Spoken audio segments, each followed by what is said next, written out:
من الشيطان الرجيم. بسم الله الرحمن الرحيم.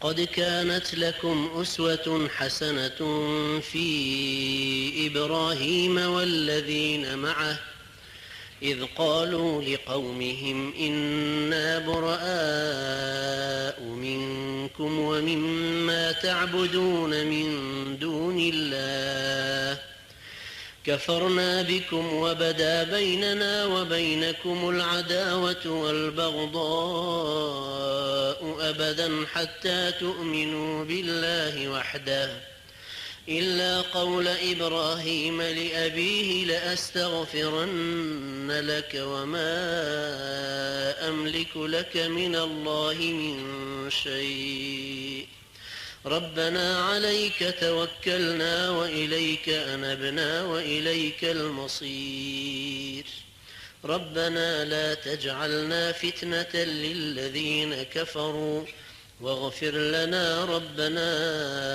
إنك أنت العزيز الحكيم.